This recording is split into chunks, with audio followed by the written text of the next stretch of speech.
too painful or too difficult. So at any point you can raise your hand and say, you know, we've had enough, just about enough of you, and, you know, feel free. All right, so this afternoon we are focused on development and more of what we really think about as development. Yeah, absolutely. So sort of one of our ideas that we have, development, advancement, or fundraising is both an art and a science. When learned and practiced by senior management and lay leaders, it inspires an expanding family of subscribers, members, and donors. So our focus this afternoon is on that family and how to build it, how to keep them, how to grow it, all of that. So one thing that I've learned in my few years in development is that donors can come from very unsuspecting places, and sometimes those people will become your largest advocates and supporters. I mentioned in this morning's session that at Berkeley Symphony we have a Music in the Schools program. And the problem with that partnership is that very few people knew that Berkeley Symphony was responsible for bringing music education into the local public elementary schools. It wasn't very advertised, parents had no clue about it. So as soon as I got there, I started asking around, talking with a lot of parents, and I said, oh really, you do that? We had a booth at a fair, and I was sort of saying, oh, well, are your kids in the schools? Yeah. Yeah, did they do the music education? Yeah, well, that's, you know, those are our musicians, that's us. And it was sort of this light went on. Oh wow, we didn't even realize that that existed. So I started going to more music education concerts and all sort of the lessons that we were doing in the schools, and started to just talk with the parents. And I happened upon one who had 2 children in the schools. She herself had played the flute for many, many years and had always loved it, and she encouraged her children to do the same. They were having these fantastic experiences, they loved it too. And I approached her and I started having this conversation. She said, yeah, so what brings you here? And I explained that whole thing, that I'm from Berkeley Symphony, we have this partnership. She said, Berkeley Symphony? I don't even know Berkeley Symphony. I said, well, you live in Berkeley? She said, yeah, I don't know it. Well, and unfortunately, that's not uncommon. But I started talking with her more. She said, well, I love classical music, and sadly, I've lived in this area for most of my life. I did not know that this organization existed. And, all right, well, that's a problem, but a problem we can fix. We can bring you in. So in addition to her becoming more involved with the music education program, she started coming, to our concerts. And she fell in love very quickly. She was reminded of how much she loved classical music. She said, you know, she's busy with the kids, but we only have 4 concerts a year. She made it to every single one, and she loved every single one. So she started talking more with me. She said, I love this organization. I love these concerts. What more can I do? I said, well, what can't you do? We can always use the help here. And she said, well, you know, I'm a full-time mom, but I've got, my daytimes are free. I'm happy to help you with whatever. And I said, well, you know, what we really could use at this point is just an advocate. You love what we do. You know, again, going back to the ambassador idea, you can help us with this. And I just built this relationship with her where she and I would go into the schools together, we'd talk to the parents just to create awareness that we have this great symphony in our backyard, that they can bring their kids, that we're a part of this program that's in their schools. And sort of, you know, all of these lights started going on for all of these parents, and really built this great relationship with her. And completely unsolicited, she gave a very large contribution and is now one of our largest advocates and one of our largest donors. So that's just sort of to say that these people exist in places that you may not look, but it comes across when you go out and you talk with people. And these people are there in the community, and a lot of them are eager to help in some way. They just don't know how, or don't know what exactly the cause is to help. So I was fortunate in that circumstance to have sort of an unsolicited gift. But there are also many occasions, of course, where we come to learn about people who do have the means, and they don't come to us, we have to go to them.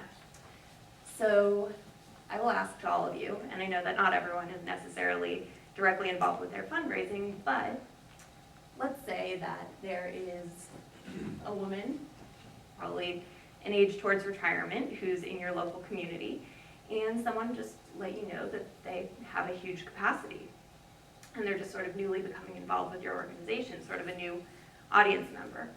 And you look on Wealth Engine or in your database, you realize, wow, this is true, this woman has a pretty large capacity.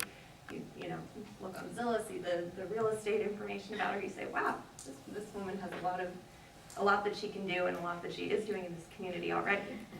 So I'll ask you, would any of you, knowing that this woman is here, knowing that she's could be available for dinner tonight, be able to approach her and have sort of the perfect dinner with her where you build a relationship and bring her into your organization? Raise your hand if you'd be comfortable on the spot saying, all right, I'm meeting her tonight. And how many, okay, so how many of you, even those who raised your hand, would say that you have got pretty much the exact technique of exactly how to get to know this person, make this person comfortable, engage this person on your way to soliciting her to someday inspire her to make the largest gift she has ever made in her life? Loaded question. The exact Well, same. I mean, we're 100%. Right. Well, okay. That's their All right, perfection. so we're going to tell you how to do this. Really, trade secrets, and that's it. First of all, to back up, if you don't have Wealth Engine, do many of you know Wealth Engine? Wealth Engine is a software, proprietary software. You have to purchase it from that company. You get a user's license. And essentially what it does is it can find out almost everything about the person's finances that are in some public way. So it finds out, real estate holdings, stocks, in public companies, that stock holdings, bonds. There are certain things, obviously, if they're protected trusts, that you can't get access to, but it really gives you a good picture. You pay for this. It's a service. It's annual, monthly, yearly. I don't know that it's something, frankly, that many of you can justify over the long haul. But what I've seen companies do is to just talk to Wealth Engine and say, listen, we just want to do a one-time. We've got a donor base or a subscriber base of 700 or 300 or whatever number, not a huge number, and we'd like to be able to use this tool for a short period of time. Just try it out, see how it works. Potentially, you would become subscribers. It's a great tool. So some of you will want to do that and investigate and see what you think. What's amazing is when you run the report, some of the people who you already know in your audience, so-and-so is, the CEO of B of A in Charlotte. I mean, there are some people who you know. But you will notice, and I've seen it happen every time we've done this with every company, in your top 10, and essentially the report is generated by Wealth. And at the end, what it tells you is, this person has the capability to make a gift of $25 million, $10 million, $1.3 million. Now, it doesn't say to you, they will give you that money, but it really kind of tells you that they could give you that kind of money. So it's terrific, but what's amazing, as I started to say, is that inevitably in the top 10 for any company in America, half or 2/3 of those people you don't have a clue about. You haven't even ever heard of these people, and yet they're in your audience and you don't know it. So what I would tell you is, this is factual, and I could bet any one of you this and win the bet. You have somebody sitting in your audience today who is maybe a frequent attendee, maybe a subscriber, maybe a single ticket buyer, who has the capacity to completely change your organization as you know it. That they literally have probably tens of millions, if not $100 million. And I go out on a limb saying, this is not Silicon Valley that we're talking about. This is not Manhattan that we're talking about. This is the state of North Carolina. So you need to be able to do that. Now, here's the suggestion that I would make, because Marissa and I have done this, and everybody we know does this. The great news is, even without Wealth Engine, you can figure out the answer to the question. And some of you, forgive me if you already know this, first of all, you Google a person. You find out everything you can about them. You can find out where they live, then you go to Zillow, and you find out what their real estate looks like, and the value of that real estate. And then you'll see political contributions, which will start coming up. And you'll see if there's a picture of they're at the local society events, in the local town, or she gave to this or that. So you can really find out an amazing amount. And then, you find out who the spouse is, and you find out who the significant other is. And you can really do, what's wonderful about the world we live in is this tool, you can do a lot of research. So I can take any of your names, I can find out how old you are. I gotta tell you this, okay, just so you know. Intellius.com, I can find out how old you all are. And it's good to know, because sometimes, it's like, is this person 50? She could be 70. I mean, she looks fantastic. So you find out everything you can about this person online, and it's amazing how much you find out. And that will help fill in the blanks if you don't have Wealth Engine. Okay, so now we're going to just do a Development 101 exercise.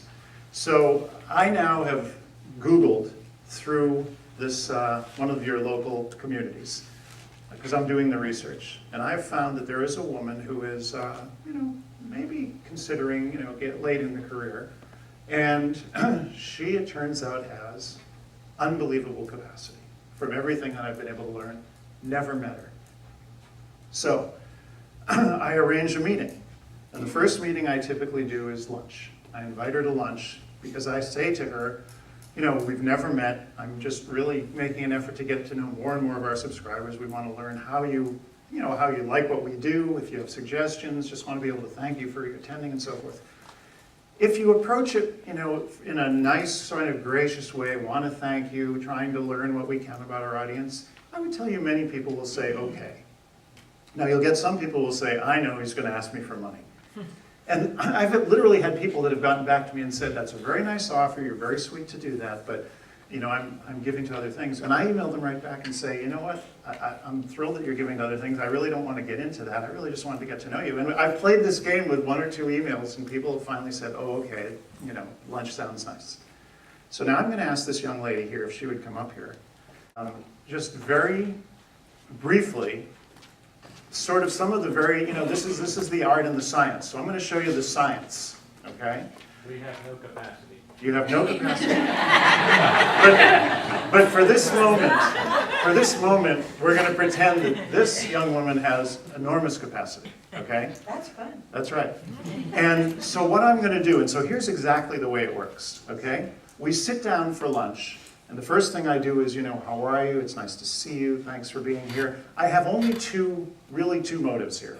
I need to make her comfortable. She has to be comfortable with me, and so I relax. And I adjust my speed and my cadence to hers. If she talks fast, I talk fast. If she talks slow, I talk slowly. So then I say at the beginning of lunch, and here's the overview.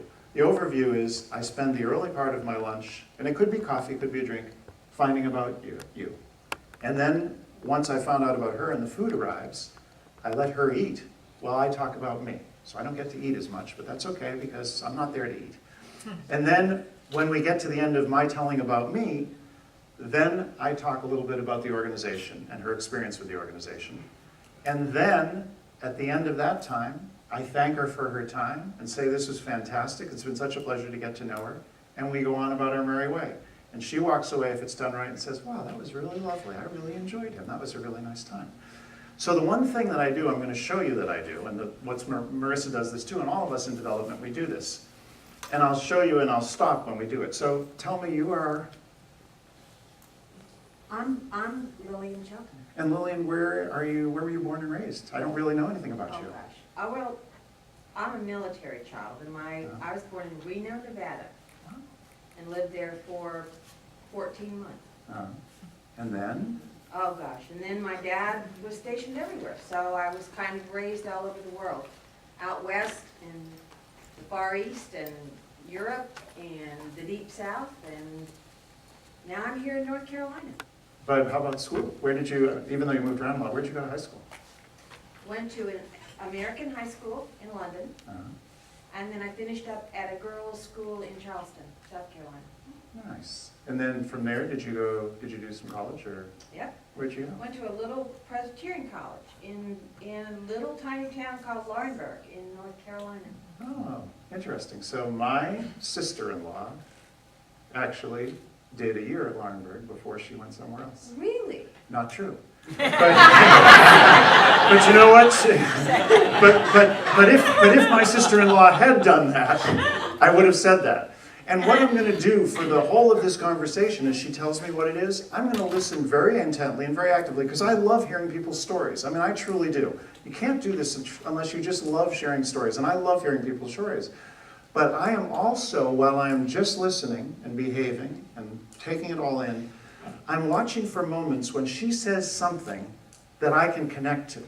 So it's like, oh, my sister-in-law went there. Well, very few people know anything about it, that's right. Or about St. Andrews. So Right. that's interesting. Yeah. Did she enjoy it? She really did. So why was she there only a year? I think that it was,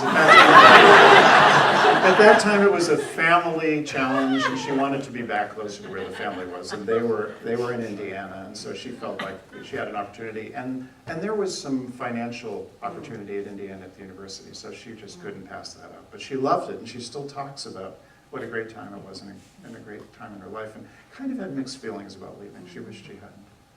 So then tell me, what did you do after college? I went to New York City, Ah, actually. yeah. I had a big dream about being on Broadway.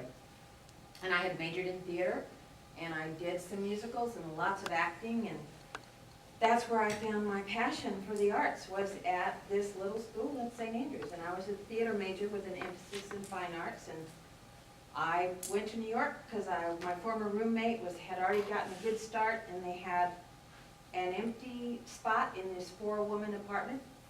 In On the Manhattan? on the Upper West Side, Love the right Upper off West Central Side. Park West. On what? The rent for all 4 of us was $165. Oh, my Split 4 ways. Nice. And so do you remember what it was on, off of Central Park West? Yeah, On- 84th Street. Oh, so not far from Zabar's. Was Right. Zabar's? Oh, Yeah. yeah. Yeah. Yeah, I've got a Love that. Zabar shopping bag in my room. Yeah. Love that. Love that. And the bagel store, there's good bagels right near Zabar's. That's always been. So see, once again, Zabar's, what do I know of Zabar's, but I do. And then, so did you do musical theater? I mean, did you actually? No, I decided after about 2 weeks, 10 days. 10 days? Well, so tell me a little about the 10 days. Oh, well, I realized, A, I didn't have talent, not at the level these other roommates did. Right. B, I didn't have the drive. I didn't want to do it that badly. Yeah. To have to wait tables all day long and, just go to audition after audition and cope with all that rejection. I didn't want to do that. And you figured that out in 10 I days. figured That was it out. your quick 10 study. days, I figured it out. Yeah. And were your roommates like triple threats? Were they, sing and act and dance? They One could- was an opera singer, Yeah. one was an actress, and one was a triple threat, yeah. Wow. So 10 days you figure that out. Then what do you decide to do? I took a 9-to-5 safe job. Doing? I worked for the National Council of Churches. Oh. This is all true. This is all not making No. My stuff, yeah, I'm the liar. She's the honest one of the two, right? Exactly. So then, so what'd you do for them? Was it administrative? I was what's now called an admin assistant, Uh-huh. but I was a secretary. Right. And I had a great job. I worked for the fellow who was the Dean of Religious Liberty Wow. in the Department of Social Justice at the National Council of Churches. Very cool. I was a screaming, raging liberal at the time. Within working your way, infiltrating the system. And so you did this for how long? 2 years. And then? And then I didn't want to live in New York anymore, so I got a job somewhere else. Which And was, where'd you go? This is so much fun. See, okay, so listen, I didn't tell her to say that. But let me tell you something. The most wonderful part of this whole development thing is that all you're asking people to do is tell you their story. And all of us love to tell our stories. I mean, whether you're shy or whether you're, outgoing, we enjoy sharing our stories. We've all had amazing lives and amazing stories. And so your point, like, this is really fun. So now what you have is you've got a person sitting with you at lunch who is having the time of their life, just kind of recapping. And the fact that I'm really interested in her story, because I happen to love life stories and think they're all like movies and they're all like books, is great, right? Yeah, so tell me just a little more of the story. You moved from Manhattan From to... Manhattan, there was a woman in the formerly called personnel office Mhm. who apparently took pity on this poor single girl who was so miserable in New York and gave me a contact in the Armed Services YMCA. So I interviewed and I landed the job as program director at the Navy YMCA in Newport, Rhode Island. Newport, Rhode Island. Nice Now, this is place. the height of the Vietnam War. 69, 70, somewhere around So there. it was early 1969, and I moved to Newport. And, I hadn't dated that much in New York, and I had my eyes set on a young Navy pilot, an admiral. So that was sort of the dream? That I was mean, the dream, Good. I figured this is a good job, because there's opportunities for, right. Yeah, good. Men everywhere. But not all of them require most of the ones I worked with, the ones I was responsible for, planning, recreational activities, those were all enlisted men. You wanted to, And I wanted an officer, and my dad was an officer, so these enlisted men were off limits. Right. So that was my policy. no enlisted. I was not And she going stuck out. with that policy, you know, I lifelong made policy, one- no enlisted men, you know, it's I like. made one exception, and he's the guy I married. When he was an enlisted man? All right, so now wait, okay, all right, now I gotta know this. So wait, you had literally a policy, no enlisted men. How did you meet this enlisted men, and why, what was it that You caused you? don't really want No, to I know. wanna know all this. I mean, No, you really, I do. you really don't. So why? Why would you break your rule? Well, it was my job to plan all of these organized recreational activities. So these young enlisted men who are so lonely and away from home would make good choices about how to use their recreation, you know?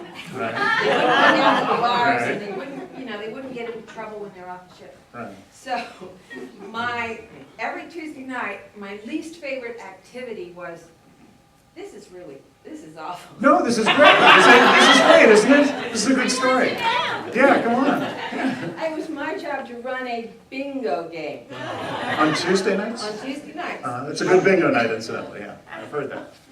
So, before the bingo game began, and before a lot of the other programming began, there was a literally little old lady. She must have been my age. I thought she was so old. And she sat at the organ, and she played. But she was a great play-by-ear person. Uh-huh. And she would play, and the music would attract these young men, and they'd stand around the organ and sing. That sounds so old. And is but this in what kind of space? In Newport, Rhode Island? It was in a Navy YMCA in the first floor social hall. Okay. Everybody got the picture? So here was this little old lady at the organ, and these guys would come around, and she had songbooks, and they'd start singing. And so I was standing there with Carol Smith, and this group of guys came in, and and I just saw the guy that was so handsome, he just took my breath away.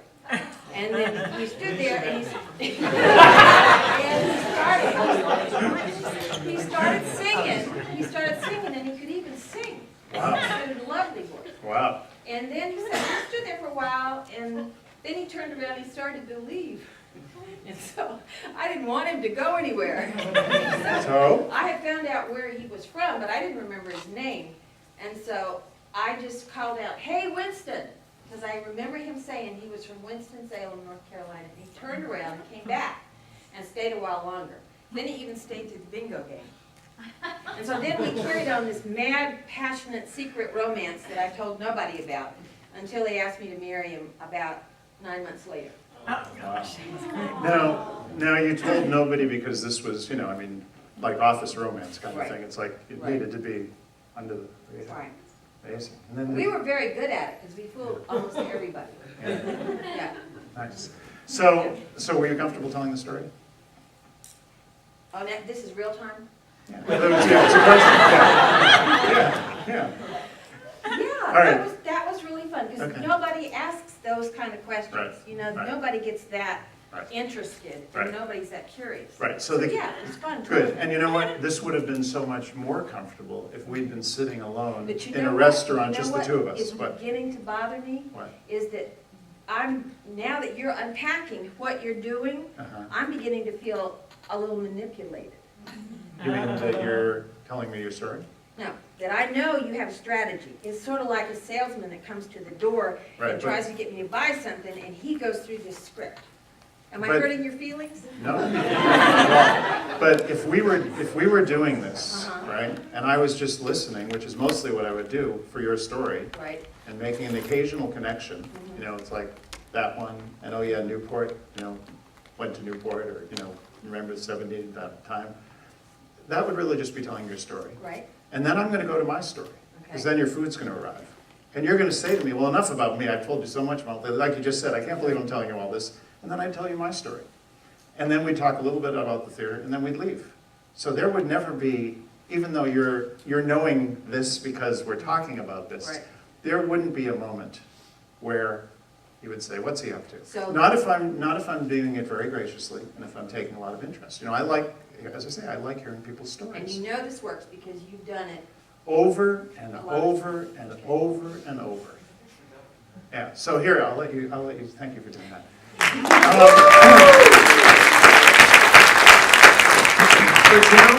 But part of what is important about this is that you don't rush somebody, and they will, during the course of their story, do this, just what she did. You know, I can't believe I'm telling you this, so you don't want to know all this. How many times have I heard that? So many.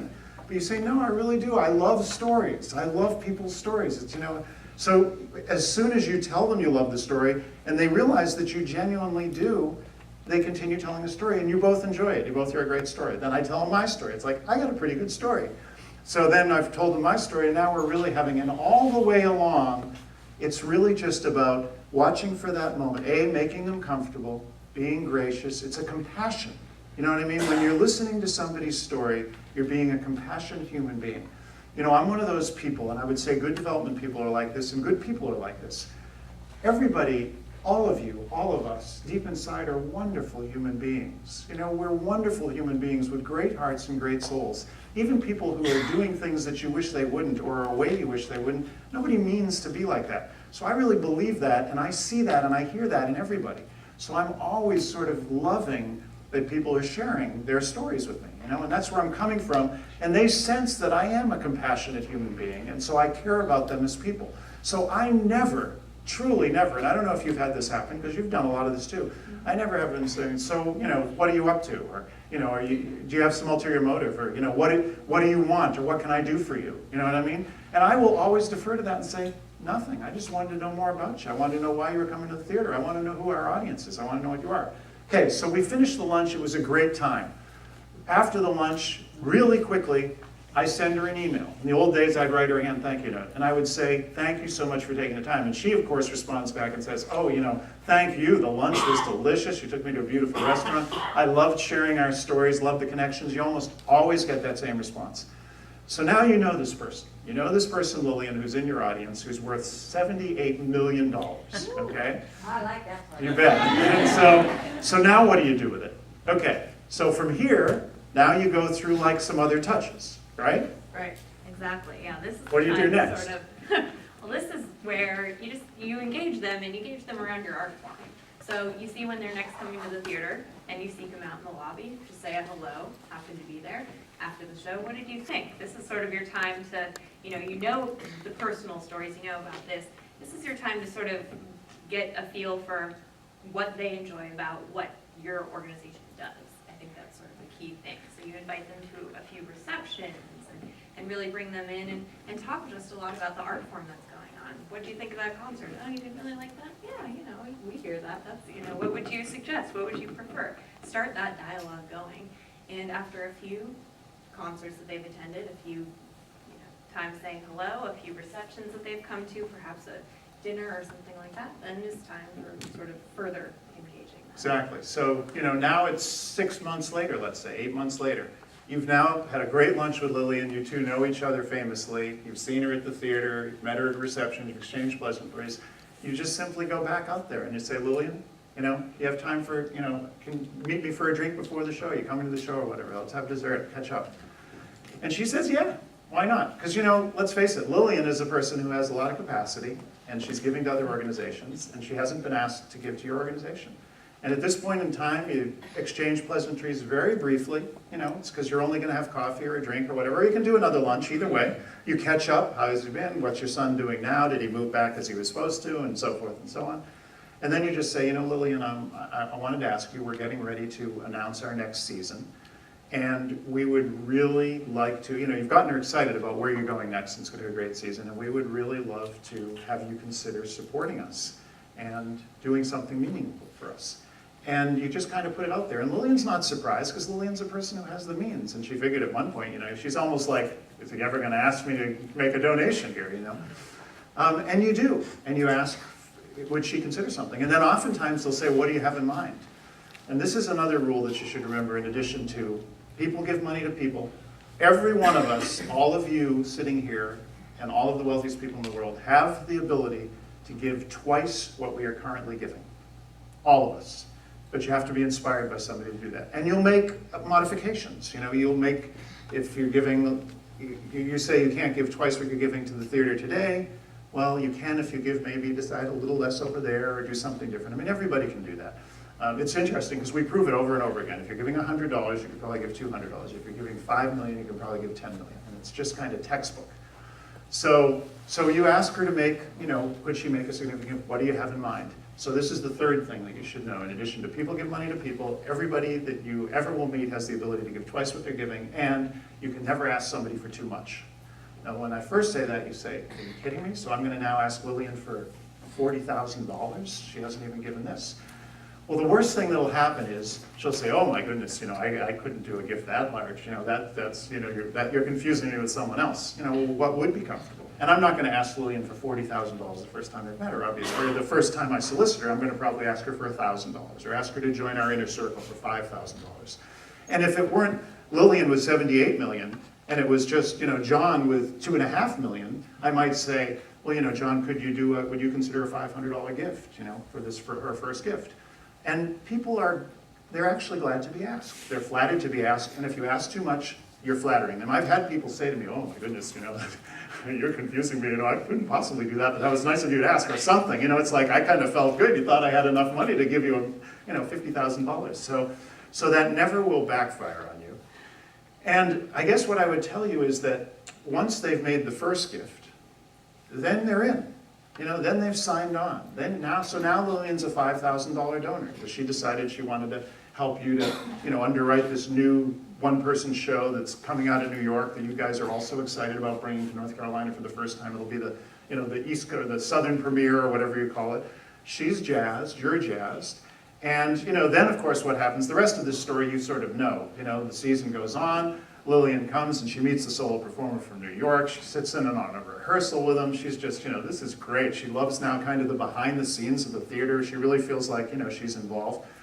And the next time around, you ask her to do more. You say, can you do more? You know, would you be willing to do more? It's like, now I want to bring Alvin Ailey. You know, they're going to actually premiere a new work. We could be the theater in North Carolina to do this Alvin Ailey premiere. She said, oh my God, I love Alvin Ailey. They're so amazing. I'll say, but Lillian, you know, it's an expensive proposition. What do you need? You know, what are we talking about? You know, well, this, you know, probably, if you were going to be a major underwriter for this, I'd need you to do a $100,000 gift. And you say it in the most compassionate, you know, gracious way, like you are humbled that you're in the presence of this person and that she might be so generous as to do something like this. And you know, you do this over and over and over again, and the more you do it, the better you get at it. One of the things that's interesting, you will know early on if you are meant for development, and I'll tell you how you'll know. Well, number one, you'll enjoy sharing stories. If you enjoy sharing stories, that's Amy, we've got that. B, number two, you'll start to get comfortable with, you know, once you know a person, and I never ask anybody for money on the first visit. Never. Well, almost never. There are extenuating circumstances, but only if they have a deep relationship to the organization already. But I personally haven't met them. That's different. Then that's different. But, you know, out of the blue, no, you don't want to do that. That's just not proper. That's just, yeah, you just don't do it. So, some do it, but. So I think that the other way that you'll know if you're cut out for this sort of work, or better, you should have someone else on your staff do it, if, believe it or not, and I think you would concur on this, if it starts to become a little addictive. So you know, the first time you ask somebody for a small number out of there, It felt good. Very good. then later on you get to ask somebody for, We had a $5,000 donor who I very quickly asked for 10, and yes at the lunch. yes. You walked out of there, Yep, felt got it. really. Very good. So then you go and you ask somebody for a $50,000 or $100,000 gift. And that, if you're turned on, you know you're cut out for this business. And I don't mean that to sound anything other than, you know, important to know.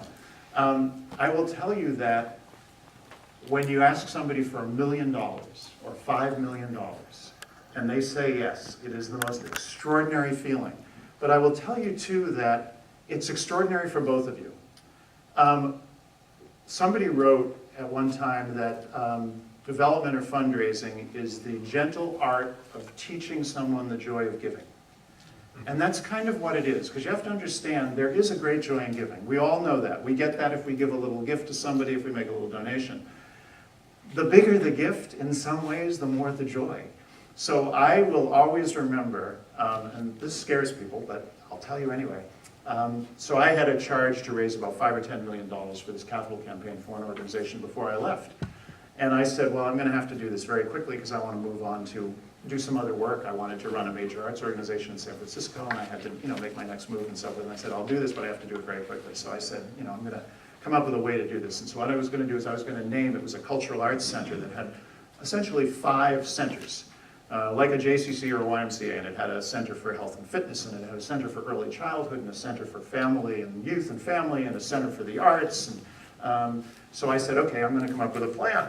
And at first I thought, maybe $500,000 a piece. And I sat down with somebody who was older and wiser than me, and he said, $1 million minimum. He said, you'll only have this opportunity once, you got asked for $1 million. I said, really, in this town? People don't have a history here giving. He said, trust me, people can do that. There are enough people who give $1 million. You'll inspire them, they'll do it. So I went on my merry way, and needless to say, I got 2 or 3 of these, and I'm feeling pretty good. I walked out of lunches, and I guess he agreed to $1 million. So then there was this one gentleman I'd never met. And I knew a little bit of his history and did all my research. I knew he had made one large gift once. And I met with him. We had a nice lunch, just like Lillian and I did. Got to know each other, enjoyed it, talked to him about the youth and family center that we were trying to build out and fully program. And nice, interested. I'd like to know more about that because I know that's an interest of his. And I sent him some material on it afterwards. He kind of, picked it apart a little bit. He said, well, that sounds good, but what about this? Your mission should maybe be adapted a little bit. And I said, yeah, that's good feedback. And, I said, good, are you interested in, learning more maybe? Well, he said, yeah. I said, how about would you be willing to meet with a couple of my staff? And so I set up a meeting where he got together with the Center for Youth and Family, what was not yet a center, the director, and another person, a program person. We sat down, they shared their plans, and he was taken with them. I said, these are, very capable young people, it's great. So we met again, like Marissa described. I saw him at a reception, he came to a performance, it was all great, and I thought, I gotta just get this done. So I said, can we meet? I'd like to meet with you. He said, yeah, why don't you come over to the house? So I said, great. So I went to his home, and I did something I've never done before, but it was an interesting technique, and I would encourage you to try it once you do this a lot and are comfortable with it. I decided before I walked in the door of his home that I was not going to leave his dining room until he had agreed to $1 million gift. I just challenged myself. I just said, I know he can do it. I believe I can do it. And I just, I've had enough time with this man, and he's not getting any younger, and I'm not getting any closer to having the campaign finished, so I won't leave until he does it. So on one hand, you're thinking, okay, well, this is too much. You're going to have to get heavy-handed. I mean, that's the absolute opposite of how you're being. No, I wasn't going to do any of that. I was going to stay, and I was going to sit, and I was going to talk, and I was going to do whatever it took until he agreed.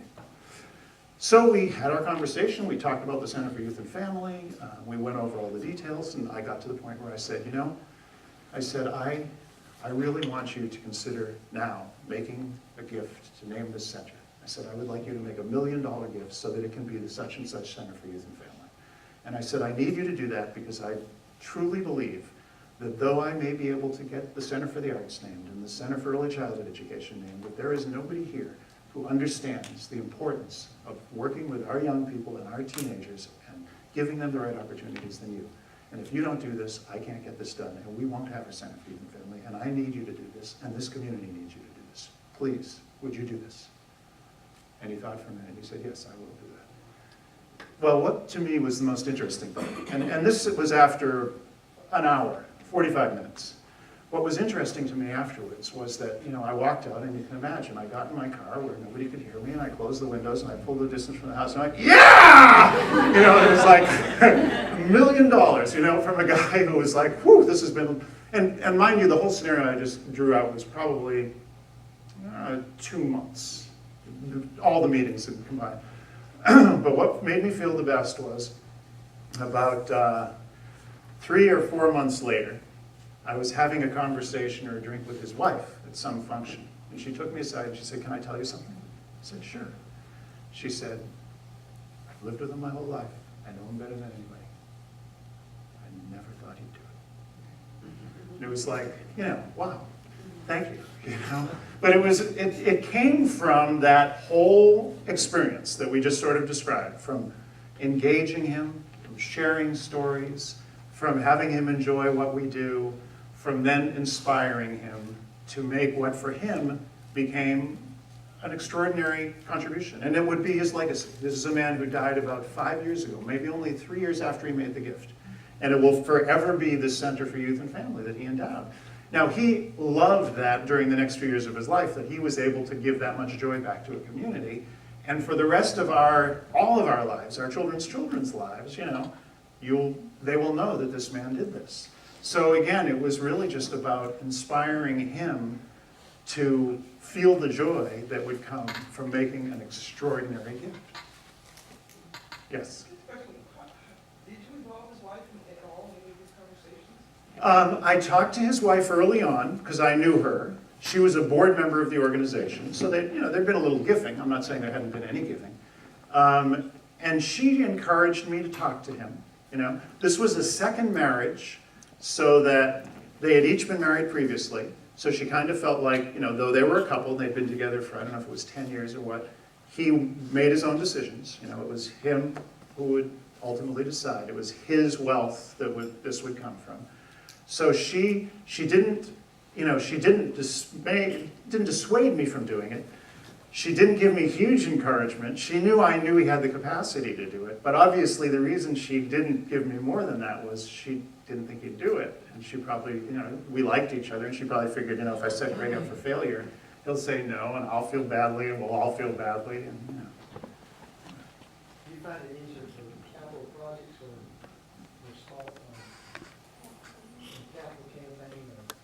I think that, this just came up recently. I was talking to an organization, an independent school, about doing an endowment campaign, and I said, don't use the E word.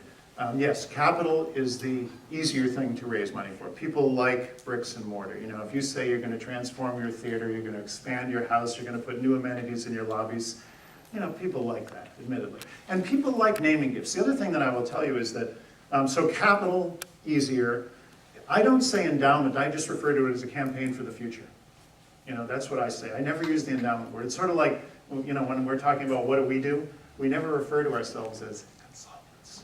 Because, consultants is kind of like, who wants a consultant? It's just, for different reasons, people in the for and not-for-profit worlds have kind of a thing about consultants. So we're partners. We like to partner with organizations, and that's very different. When we do capital campaigns, for example, we don't do what some do. Some do feasibility studies, so you go in and you interview all your major donors and you kind of see if there's an appetite for the campaign, and then you get back to them and you give them a report and say, we think that maybe in this community you could raise 5 million, but no, you'll never be able to raise 10 or whatever. And then they say, oh, okay, well, that's disappointing, but we'll do it, and now we run the campaign, and then you put a plan together and you form a committee, and you get all of this rolling, and then they, oftentimes, these outside firms will coach you.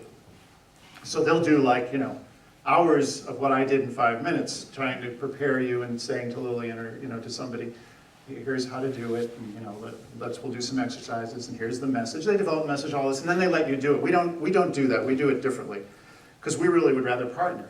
And we'd rather, when we interview your donors initially and have a really great lunch and a really great experience, and we get a relationship with them, then we like to be able to help you down the road. Because let's face it, if you haven't asked for $10 million and I have done it, it might be easier for us to go do it together. And when we get to that moment, and I can look at you and say, this community would like you to make a gift, unlike anything you've ever done before. It's just easier, like anything. If you've done it a lot, So we enjoy sort of partnering and doing it with you, because it takes practice. It just takes practice.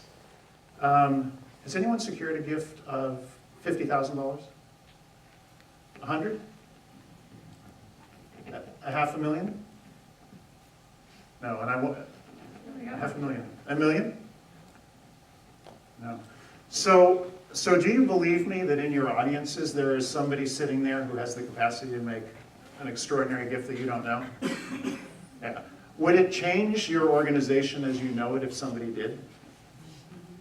Is there something that's stopping you from doing it? What is stopping you from doing it? Given that you just told me all the answers I expected. Time, knowledge, pardon me? Fear, having not done it.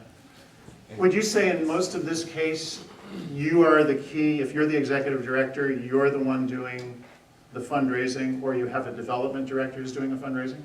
Is that true for those of you who are executive directors, if that's the titles of most of the people here? So it's either executive director or development. How many executive directors have development directors? Very few. Why?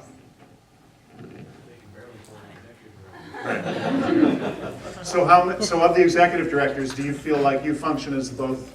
That's your combined. You're an executive and development director, or you're wearing that hat. Is that pretty much the case? Got it. What's your largest contribution you've got? I haven't really gotten a $5 or $10 million gift from an individual, but mostly because I feel like I've worked in smaller, medium-sized markets. I work with a billionaire who made Barney made a $4 million gift, but I don't take credit for that because I feel like he was sort of in when I met him, and I inspired him. He's the one who challenged me. He said, "If you can raise that, I'll match it." So once I could raise 4 or 5, I knew he was in for 4 or 5. So it's like that was double reason to do what I did, but I don't take credit for that. What's interesting too is that when you go into major markets, New York, San Francisco, Chicago, Charlotte, I don't know, you tend to have major organizations whose fundraising oftentimes is done by their board. And that happens when you have people on your board who are worth tens of hundreds or hundreds of millions of dollars. Those people have their own little world. So if so-and-so from B of A made $1 million gift at the request of such and such at Big Brothers Big Sisters, then so-and-so at Wells or so-and-so from Montgomery Securities or whatever it might be, Google repays the favor to the board member and said, I'll do that.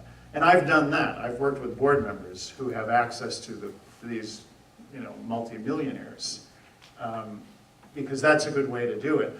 But even so I guess what I would say is that the reason that some of us don't get to do those kinds of asks, if I went to work for Lincoln Center, and that's what I want to do for my life, yes, I would have the opportunity to raise $50 and $100 million gifts, because then I'd have that Manhattan group. It's just not where I want to live or what I want to do. But it's interesting too. Marissa's had the same thing come up. Google, LinkedIn.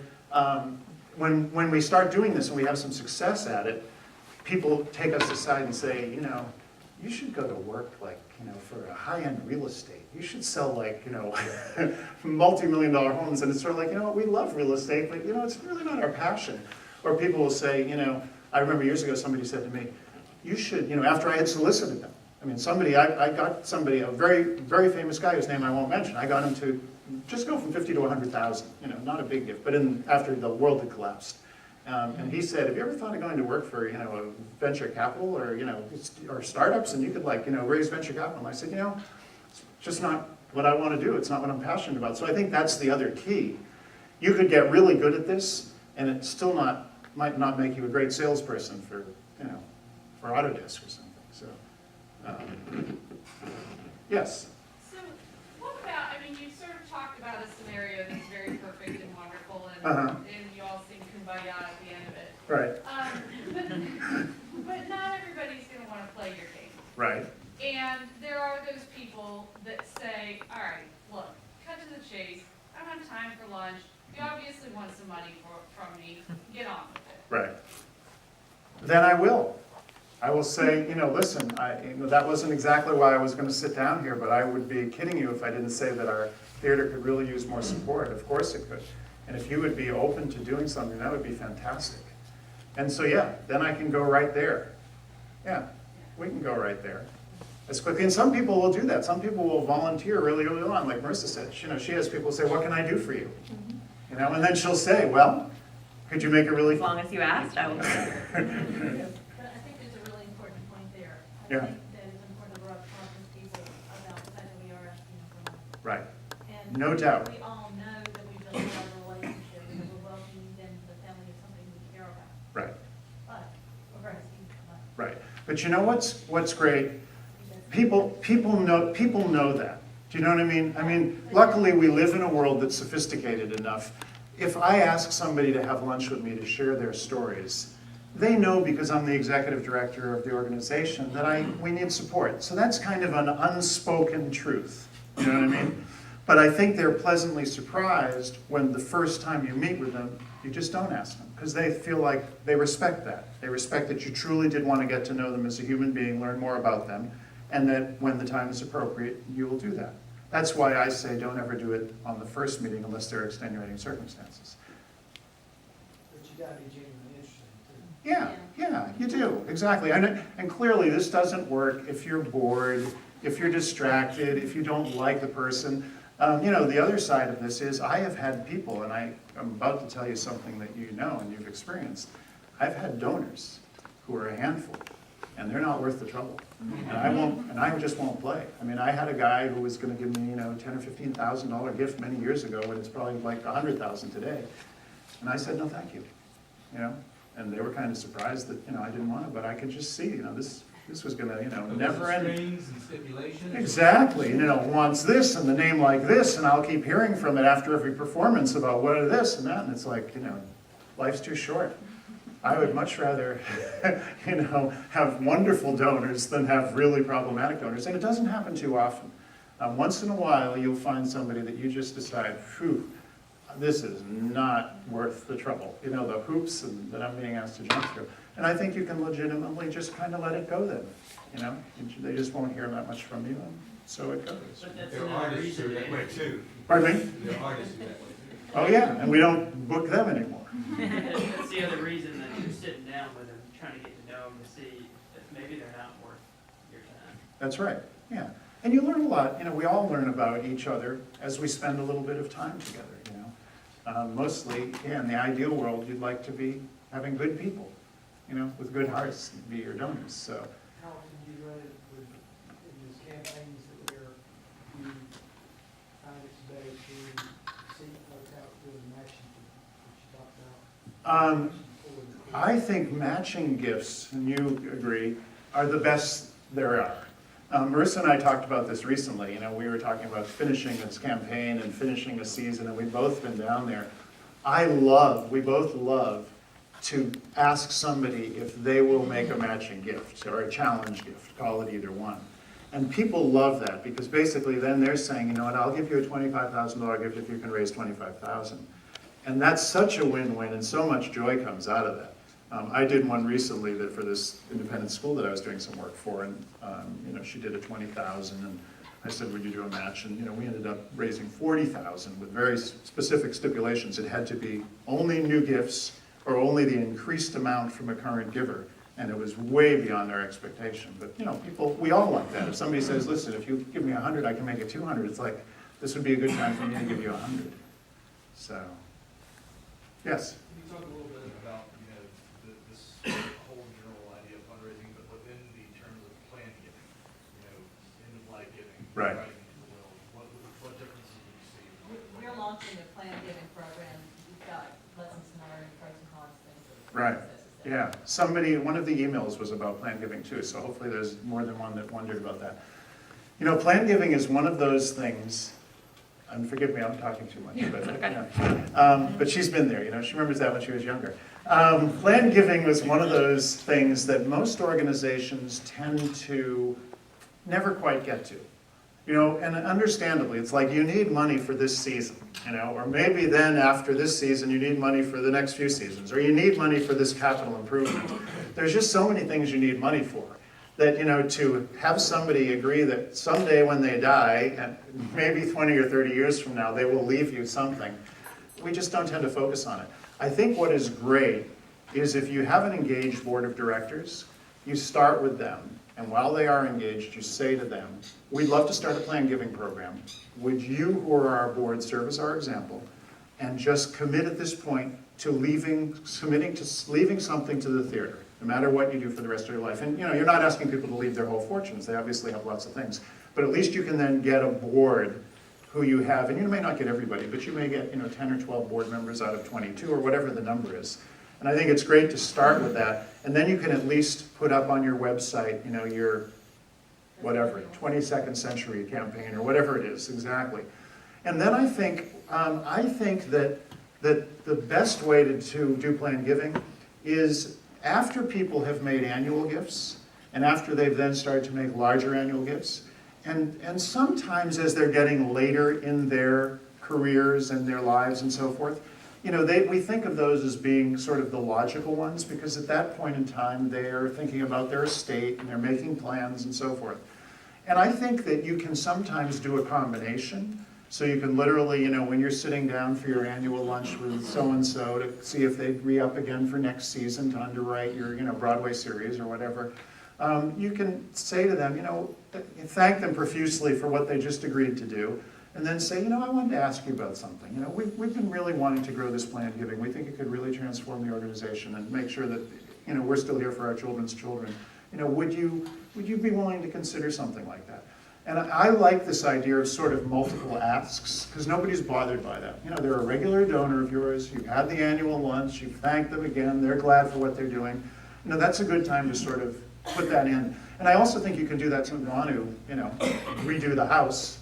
I think you can sort of see if there's an appetite for that with some of those people, you know, when you're meeting with them to talk about their annual gift. I also think you have to remember, and I worry that you'll leave here and forget about this one, you have to remember that everybody in your donor base, everybody, with almost no exceptions, can give twice what they're giving. So if you add that up, if you go back, or you know it in your head, what you raise annually in contributed income, I can tell you we can double it. You know, we just can. And if that number is a number that allows you to bring greater artists or more education or higher development staff or whatever, you know, I think you should do it because it happens and it works, you know. Can you explain again why you think that to be true, that everybody can double their gift? Tell me a small gift that you're giving currently, just a small gift to some organization in your community. $100. To what organization? American Red Cross. Okay. So if we were to have a conversation and I were, you know, working with the Red Cross and, you know, God forbid there was some terrible natural disaster, but we thought we could really make an unbelievable experience. Even though I understand, you know, you may have a lot of other commitments, do you think I could get you at some time to do $200? Yes. Other than carrying a pledge card around with you all the time, any guidance on either donor remorse or children who talk the donor out of What's the question? We can't hear. The question is, other than carrying a pledge card around with me all the time, which I don't, of course, but yeah. And I did not. Right. What about children remorse, which really was meaning, you know, the donor leaves with all good intentions, and the children who stand to share or are a little protective about the donor's, you know, wealth, say, you know, Dad, you know, I think you really shouldn't give that much, or, you know, you're very healthy, you could live a lot of years, you shouldn't be giving so much away, or that what they're really meaning is, I wish you would leave more for me, I'm your favorite son, you know. I think, so this is what I do. And this relates to something that we both do, and we've talked about this a lot, which is a lot of times people will, at the end of a lunch, if you don't have a real ongoing long-time relationship with them in particular, they'll say, well, you know what, let me think about that. Let me give that some thought and some consideration. Or, this is the classic, can I talk to my wife, let me talk to my wife about that, okay? And we know what they're thinking, okay, or I know what's going on. Because they're the person who's engaged, that's why you're lunching with them, and the wife is not at the lunch, and it means that she really wishes you wouldn't give away her money. So she goes home, and if you let that person leave to go talk to the wife, it's like divorce court when you only have one side pleading the case. And I usually say to that person, you know what, I say something like what I just said, and I said, I'd like to go home with you, so at least if your wife is going to be an advocate for not doing it, I could plead my side of the case. And, you know, and we kid about that, but that's sort of what you're talking about. You can say, you know what, if you go home and your children talk you out of it, the Diana Wortham is going to be, you know, we're not going to be doing what we could do, you know what I mean? So you kind of don't want to let them leave if possible, if you have a relationship with them. But do it in a fun way. I mean, I've literally done that in a fun way. I've said, you know what? If I let you go home and talk to your husband, he's going to talk you out of it. And you know this is a great thing to do. This is great for you. It's great for the community. It's going to be fine for your family. It's not going to change your lifestyle. But your husband's going to talk you out of it. I can't afford to do that. You need to just make this decision now.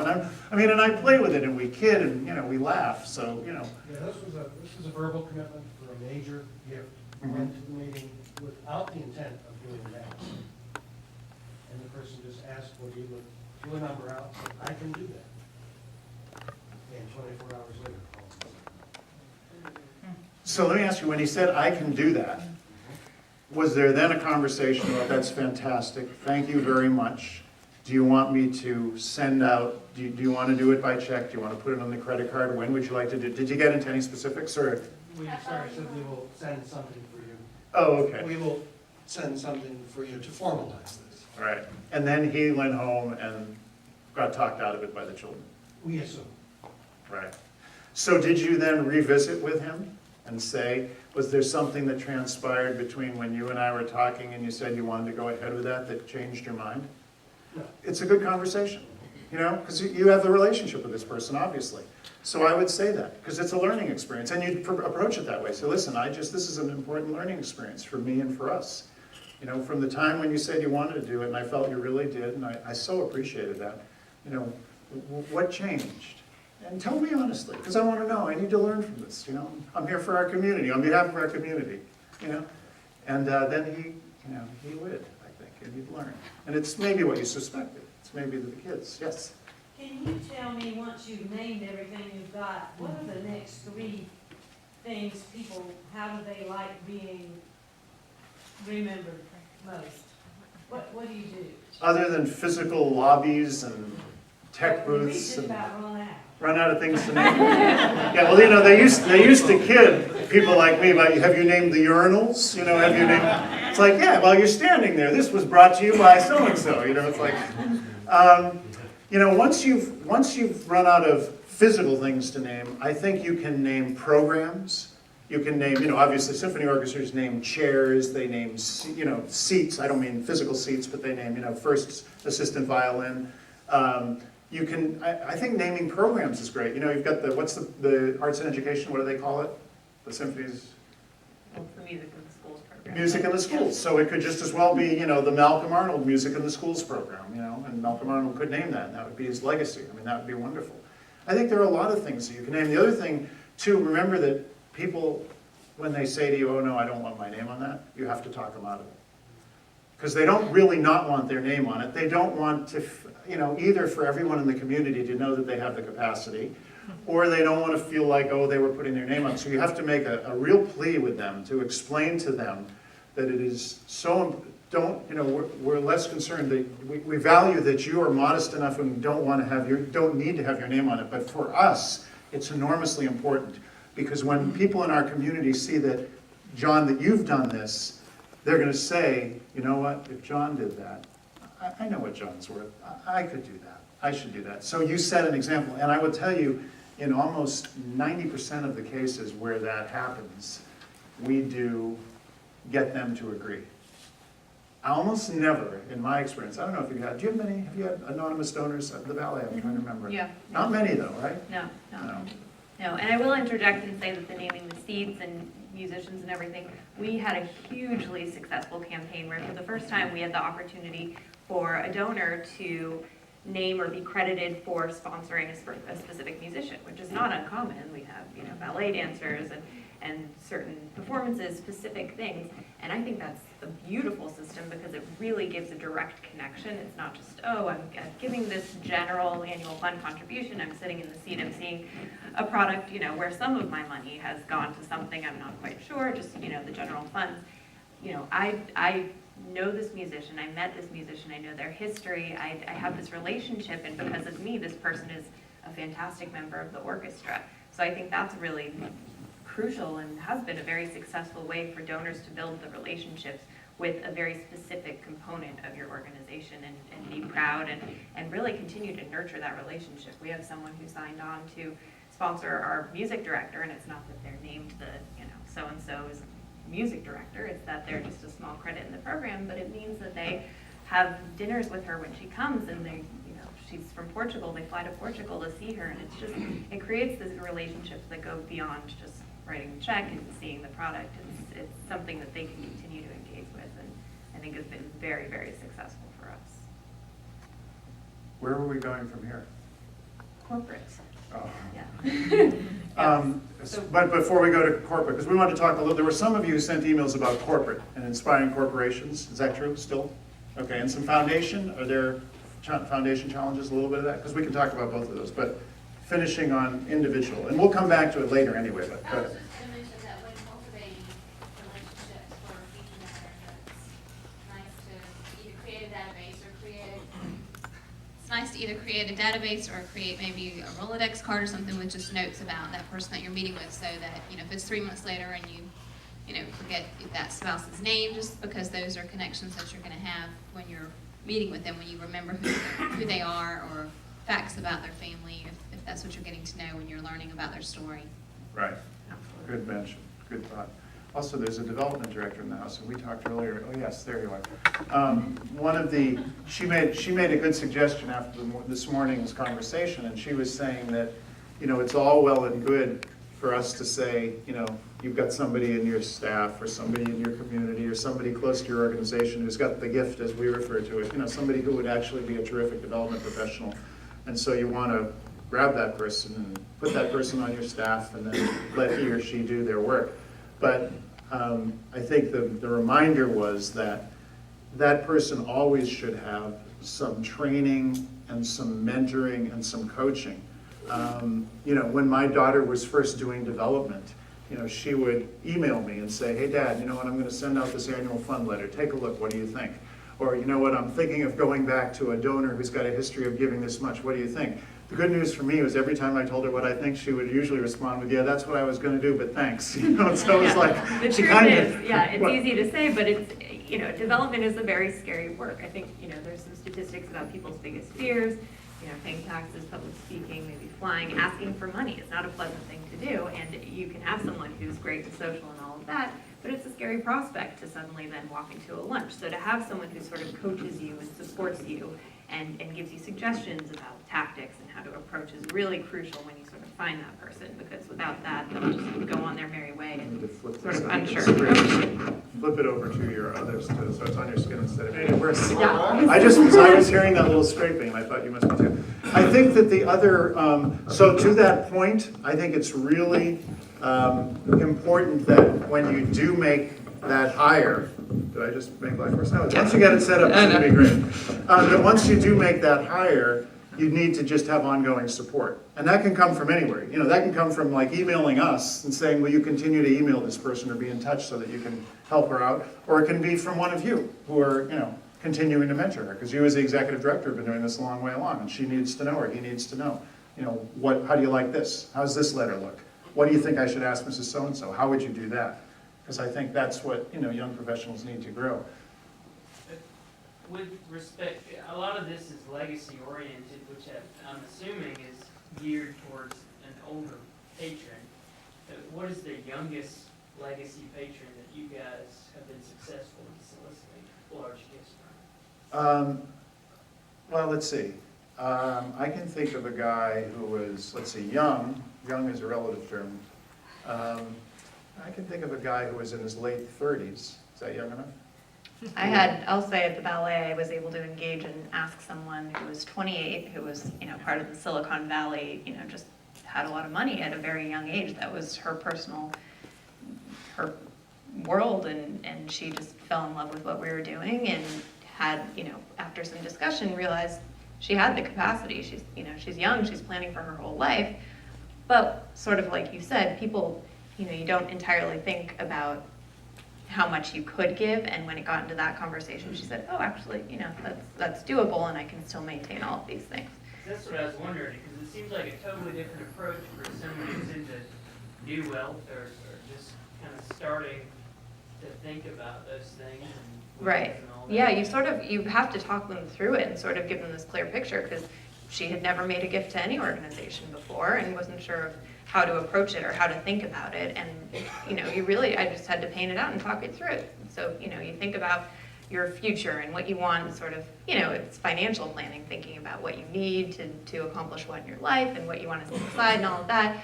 And then think about sort of the excess that you have. She loved to travel, she loved to do X, Y, and Z. She wanted money for all of those things, but still realized that even if it was, a small chunk versus for what we were, and relative to the other gifts we were receiving, for her it was something that was a big deal for her, and she could certainly handle it, and we were appreciative. So it really was a happy marriage, and she's just continued to grow her support because, she realized back to the joy of giving. She said, this is the first time I've ever done it, but it feels great. It feels good to be involved. So it's sort of coaching them, setting the structure of how you can actually do this financially.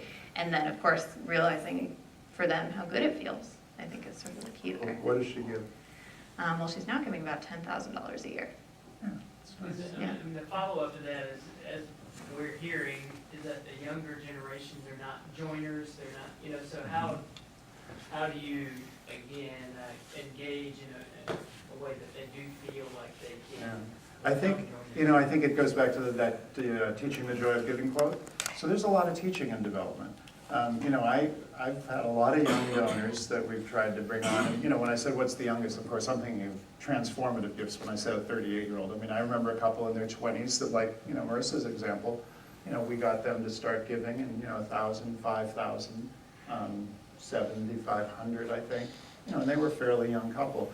I think that what happened in our world as our world changed, not only did people stop having arts in the schools and growing up with a lot of what some of us were lucky enough to grow up and be exposed to, a lot of people didn't grow up with philanthropy in their homes. Some of us grew up in a family where even if our parents were, not well-to-do, knew enough to make a small gift here and a small gift here, be it to their university, to the social service agency in their town, whatever.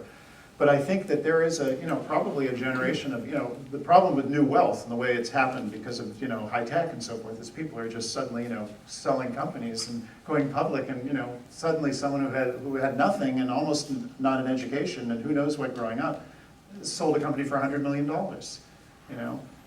and so, but never learned about philanthropy. So I think that what you have to do is not only do you have to bring those young people into your houses and introduce them to the work, and then once they get kind of addicted to the work, then introduce them to this notion about here's how we're able to perpetuate and make this work happen. But I think it's that once you introduce them to it, it's like, oh, this is cool. And then their friends say, hey, I saw that performance last night. You helped make that possible. Way to go, man. Awesome. So I think, I think there is a fair amount of teaching that has to happen for people who don't grow up with it. What's been your experience with folks who want to make a contribution to do it in installments? I think it's fine. I got I'm thinking of bigger gifts. I got a woman, you don't like it? No, didn't hear. Oh, I'm sorry, forgive me. Yeah. I forget to repeat. What is my experience or our experience with people who make gifts in installments? I'm thinking of a big gift, and it's now paid off. It was in theater, a small theater naming gift, and she'd never made a gift this large in her life. Sort of one of the two that I'll always remember. I told you about that one. And this one, some people, we say that it would be great if everybody would give 5 or 10% of their annual income. That would be nice. If the whole world did that, that would be terrific. So, and some people are in a position to be able to give more than that because they have so much more. But this was a person who, she didn't have $100 million. I usually, so my rule of thumb is if somebody's got tens of millions of dollars, they can make $1 million gift. If somebody's got $100 million, they can make a $10 million gift. And this is somebody who I don't think had anything like that. But she agreed after some inspiration to make a $1.5 million gift, and that she asked if she could do over the course of 4 years, because she just didn't have that kind of income. And she didn't, and she paid it off in 4 years. And we've done, we each do, and lots of us do small gifts where people say, some people like this, monthly bank draft. Do 1,000 and you'll take, $90 out a month or whatever it is. And I think more typically somebody says, we'll make a pledge. And they'll say, well, you know what, I don't want to or I can't do it right now. Could I do it over this next year, maybe 2 or 3 times? And you say, yeah, and you send a very carefully crafted letter and say, as we discussed, you pledged a $10,000 gift, and you'll do 3,500 in June and 35 here. And each time that comes up, 30 days out, you send them a nice thank you again for your wonderfully generous gift. And here's an envelope to return it, or let us know if you want to put it on a credit card and get miles. I always talk about that because everybody, a lot of people are glad to put their gifts on credit cards. I mean, you have to pay that little percentage, but if it's, if you're getting enough giving, it's okay. You can live with that. So, yes. Back to sort of the young givers, Yeah. I feel like that, and I grew up being a young giver, so, but it was modeled by my parents, and so once I had my own salary, it was sort of like, okay, now it's your turn. Right. But I think, like we were talking about having an ambassador in the morning session, I think if you can find a couple of young givers, and they become your ambassadors for a face of giving that doesn't have blue hair, that is young and hip and vital and sort of this face of, oh, right, if they give, maybe I should too. And I think that's also I spend a lot of time talking to younger givers and saying, maybe you started giving $50 or $100, but my guess is your salary has gone up over the last 5 years, so maybe your giving should go up too, and helping them understand that as their giving potential grows, or as their salaries grow and their capacity grows, their giving should grow. And again, it goes back to the education, but I think younger people, there's more opportunity for that. They can probably give twice, if not 3 or 4 times, probably the kinds of gifts they're making. Yeah. Definitely. And I think too, the one thing that I've had to reiterate, which I grew up knowing, but a lot of people don't, is that a lot of this is probably going to be the silliest thing that you've heard all day, but a lot of people in my generation do not understand that arts organizations are nonprofit organizations. They think that it's funded by ticket sales and it's all fine and dandy because of that. They don't understand that it's a product of years and years of people who have given towards that organization. So that's another piece of sort of the hand-holding, is also explaining to them just that, saying that, this is a product of years and years of contributions. There's going to have to be a new generation of those people to come in if we want this art form to stay alive. And I think that sort of just blows them away and says, wow, okay. And it feels more of a necessity to them at that point, because they realize, wow, if this thing's going to survive, I need to get involved, just like people years prior to me had done the same. So I think that's another crucial component of that. Yeah. I have 2 questions. Number 1, do you always go by yourselves when you ask for money, or do you encourage your board to be active? And number 2, how active do you want your boards to be if you have them? Okay. Good question. First question was, do we always go by ourselves as development professionals? And the second question was, How active do we want our boards? how active do we want our Yeah, boards to be? 50-50 in terms of when I've gone on these lunches and meetings. It depends how appropriate it might be. If the donor has come to you because someone on your board is a friend of theirs or has some sort of connection, I usually turn to whoever brought that donor sort of into our circles and say, what would be most comfortable for them, do you think? And a lot of times they'll say, oh, well, so-and-so is a good person who would fit, just to go along with you. It really continues to depend, because I'm happy to go on my own, but it's really great, I've found, if there's a member of your board or just another donor to your organization who is really engaging and very passionate and can perfectly articulate what exactly you need from that donor, because they're not staff. They're not, getting paid. They are giving a contribution just out of the goodness of their heart, that board member is. And I think sometimes it's easier for a potential donor, to relate and sort of have that conversation with someone else who's doing the same, as opposed to a paid staff. But it really depends, because there are other people who just want to, hear the nitty-gritty of what's going on in the organization, and I think the staff knows that better than anyone. So as a development director, those are situations where I'm happy to go on my own and just have a really great conversation with the person about what exactly is going on in the organization and how they can be involved. So yeah, I think it depends on the donor and sort of their comfort level. And I think sometimes it depends on how well either you can transfer or impart the message versus someone else. So for example, if you're in a producing organization, not a presenting, oftentimes you have an artistic director who can speak very well to the nature of the work and the art. And it's nice to have that person talk about the art, and then you make the ask. which is often done. And board members can work similarly. You know, the board member's got this real personal relationship with so-and-so, so the board member, they exchange pleasantries and we talk, and everybody's having a good time. And then the point at which it's time to ask, you can make the ask. Because usually you're more comfortable doing it than the board member. The only exception for me is, I often feel that there's something unique about one-on-one. It's like there's a privacy. You know, they're willing to share more with me because it's just me and them. They will tell me their deepest, darkest secrets, and if there's two of us, it's like, well, this starts to feel a little public. So we don't have quite the depth of conversation sometimes. I mean, you know. So I guess I usually feel like I can tell the story pretty well. I can convey the message about the art as well as the person creating the art, usually. So that's why I probably choose to do more one-on-ones. But again, I'm with Marissa. I think it kind of, you know, just sort of depends. Some of both is good depending on the situation. The second part, and we'll go to you next, is the board question. What was it? How are boards? How active, yeah. Oh.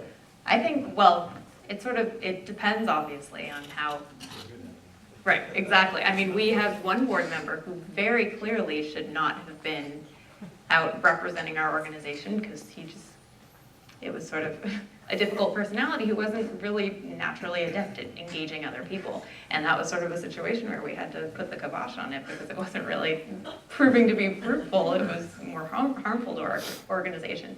But in a small, I know that, you know, you're the only full-time employee, and sometimes you have to engage the board because there's too much to be done and too much cultivation that has to happen, and you on your own can't do it yourself. So I think it's a matter of finding those who are truly passionate about the organization, have been involved for a number of years. I have someone who was a finance person who had no clue about development. She, you know, worked at Chevron for many years, who was sort of, you know, didn't know development, but through being involved with the organization, grew to understand it very quickly and became very quickly adept at making that pitch. So I think if you can target those people within your board who will be helpful and you know, can alleviate some of the pressure if you're the only person who's employed full-time, I think certainly take advantage of that as long as they will make the appropriate appeal.